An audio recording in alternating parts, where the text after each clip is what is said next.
तो ये पूरा खेल कैसे चल रहा था, सबसे पहले आपको वो बताते हो। जो बड़े सवाल है वो भी आप समझिएगा, क्योंकि इस ट्रैप में और भी बच्चियां फंसी है, ये सबसे बड़ा सवाल है और ये रिपब्लिक भारत पूछ रहा है। अब इस मामले में और कितने दरिंदे हैं ये भी हम जानना चाहते हैं। क्या ये कांड भी 1992 के कांड जैसा बड़ा है, ये भी पता चलना चाहिए। और बच्चों से हैवानियत करने वाले किस मानसिकता के हैं, ये भी जानकारी मिलनी चाहिए। इस कांड के 2 नाबालिग आरोपी भी बताए जा रहे हैं और नाबालिगों में ऐसी घिनौनी सोच आखिरकार भर कौन रहा है, ये सबसे बड़ा सवाल है कि जो बच्चे अभी तक बड़े नहीं हुए उन्हें ये सब कुछ सिखाया कैसे जा रहा है। क्या आरोपियों के पीछे बड़े लोगों का हाथ है, क्योंकि पूर्व पार्षद का नाम निकल करके सामने आ रहा है। और इन आरोपियों की फंडिंग कौन करता था इन लड़कियों को फंसाने के लिए, लव जिहाद में फंसाने के लिए। जो बच्चियां छोटी है उन्हें किस तरीके से फंसाया जाता था। अब जिहादी सोच के खिलाफ विजयनगर में हिंदुओं का गुस्सा भी काफी बढ़ गया है। यह गुस्सा अब इतना बढ़ चुका है कि वहां के स्थानीय हिंदू उबाल और नाराजगी को लेकर के प्रदर्शन कर रहे हैं, जो कि खत्म नहीं हो रहा है। और अब जिहादियों के खिलाफ कड़ी से कड़ी सजा की मांग भी की जा रही है।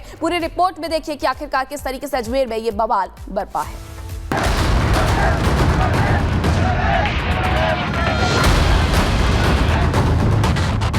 पूरे अजमेर से इन दिनों ऐसी ही तस्वीर सामने आ रही है।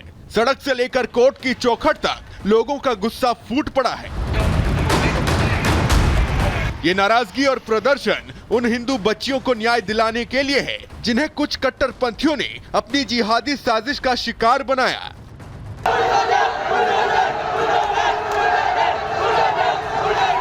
अजमेर के विजयनगर में गैंगरेप जिहादियों की फांसी की मांग को लेकर पूरे इलाके को बंद रखा गया। सैकड़ों की तादाद में सड़क पर उतरे हिंदुओं ने जमकर प्रदर्शन किया, कैंडल मार्च निकाला और नारेबाजी कर मुख्य आरोपी की गिरफ्तारी के साथ उनको फांसी देने की मांग की। हमारी मांग है अपराधियों को सजा होनी चाहिए। नाबालिग बालिकाओं के साथ जो कुकृत्य किया गया है उनके विरुद्ध हम ये मशाल जुलूस निकाल रहे हैं, उनको सजा दिलाने के लिए। आरोपियों को फांसी तो हमें यही चाहिए। गिरफ्तार हो चुके हैं, जो नहीं हुए उनको गिरफ्तार हो और सबके फांसी हो और इनके मकानों पर सबकी बुलेट चले। हिंदू नाबालिग बच्चियों से गैंगरेप के आरोप में पुलिस ने कार्रवाई की और अब तक हिंदू बच्चियों से गैंगरेप और जिहाद के मामले में 10 लोगों को गिरफ्तार किया गया है। पकड़े गए सभी आरोपी समुदाय विशेष से आते हैं, जिन पर 30 से 35 हिंदू लड़कियों के साथ यौन शोषण के बाद ब्लैकमेल करने का आरोप है। इस मामले में पुलिस ने अभी तक 5 बच्चियों के बयान दर्ज किए हैं। सभी आरोपी वेल्डिंग, पेंट और फर्नीचर बनाने का काम करते हैं। एक भी आरोपी स्कूल में नहीं पढ़ता है। गिरफ्तार आरोपियों के पास से महंगे फोन, बड़ी गाड़ियां बरामद हुई हैं। वहीं इस पूरे खेल में पूर्व पार्षद हकीम कुरैशी का भी नाम सामने आया है। पुलिस अब हकीम कुरैशी से पूछताछ कर रही है। अभी तक 10 आरोपियों की गिरफ्तारी हो चुकी है, लेकिन विजयनगर थाने में जब हमारी बातचीत हुई सीओ सज्जन सिंह से, उनका ये कहना कि इस घटना में एक आरोपी जिसका नाम सामने आया उससे पूछताछ की जा रही है। आरोपी पूर्व पार्षद जिसका नाम हकीम कुरैशी है। हकीम कुरैशी का नाम सामने आने के बाद सवाल अब ये खड़े हो रहे हैं कि कहीं ऐसा तो नहीं इस पूरे घटना में मास्टरमाइंड कोई और है। 10 आरोपियों को हमने गिरफ्तार कर लिया, जिसमें से 7 बालिग हैं और 3 नाबालिग हैं।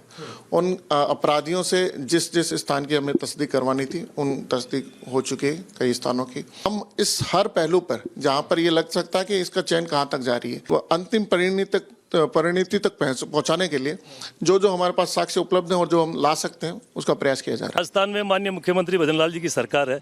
कोई भी दोषी और इस तरह की जो धमकाने की, धर्म परिवर्तन करवाने की, इस तरह की जो भी अगर कोई किसी ने ऐसा किया है तो उनके खिलाफ सख्त से सख्त कार्रवाई होगी। कोई भी अपराधी इसमें बचेगा नहीं, वो चाहे भले हिंदुस्तान के किसी भी कोने में बैठ के चला रहा हो। बच्चियों को प्यार के जाल में फंसाने, उनका शारीरिक शोषण करने और धर्मांतरण का दबाव बनाने की साजिश के तार अब विदेश से जुड़ रहे हैं। पुलिस हर एंगल से मामले की जांच कर रही है। गिरफ्तार आरोपियों और पीड़ित बच्चियों ने पूछताछ में जो खुलासा किया वो चौंकाने वाला है। बच्चियों के मुताबिक उनकी बोली लगती थी। 10 से 15 मुस्लिम युवकों का गिरोह ब्लैकमेल करता था। नाबालिग हिंदू लड़कियों के रेट भी तय किए गए थे। दलित लड़की फंसाने पर 10 लाख, ब्राह्मण लड़की फंसाने पर 20 लाख मिलते थे। आरोपी नाबालिग लड़कियों को घुमाते थे तो उन बच्चियों ने बताया कि आरोपी उनके सामने पैसे की बात भी करते थे। जो ब्राह्मण लड़की है उसकी बोली 20 लाख रुपए, जो दलित लड़की है उसकी बोली 10 लाख रुपए में। इस तरह की बातें भी अब सामने आ रही है। यही नहीं, पुलिस अब उन बच्चियों से पूछताछ करके इस बारे में भी बड़ा खुलासा करेगी कि आखिर इस रेड को बताने का आरोपियों का मकसद क्या था। हिंदू लड़कियों को फंसाने की साजिश बहुत सोच समझकर रची गई।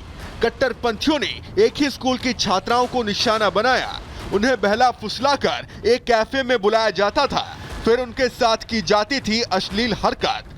ये घटना आज से 33 साल पहले अजमेर में हुए कांड की याद दिला रही है और इसीलिए लोगों का गुस्सा भड़का हुआ है।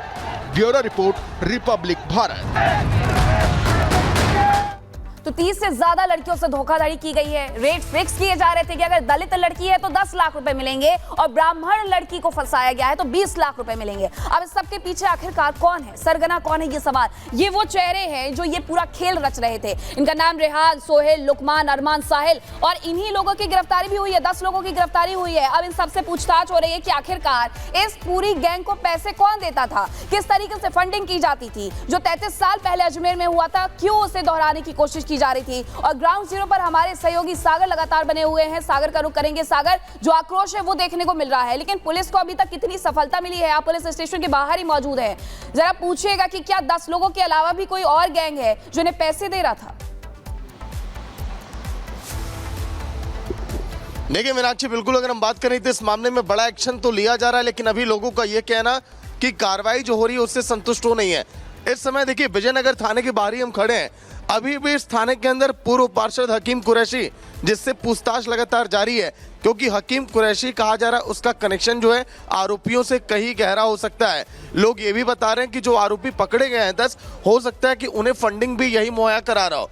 इसीलिए पुलिस जो है लगातार पूछताछ कर रही है, जांच कर रही है कि आखिर पूर्व पार्षद का जो नाम सामने आया, ऐसा तो नहीं कि इसके कनेक्शन में कोई और था, कोई विदेशी ताकतें थी जो लगातार कह रही थी कि हाँ अजमेर में इस बड़ी घटना को अंजाम दिया जाए।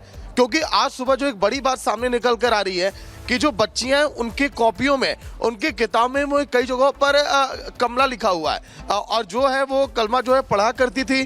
कलमा उन्हें ज़बरदस्ती पढ़ाया जाता था।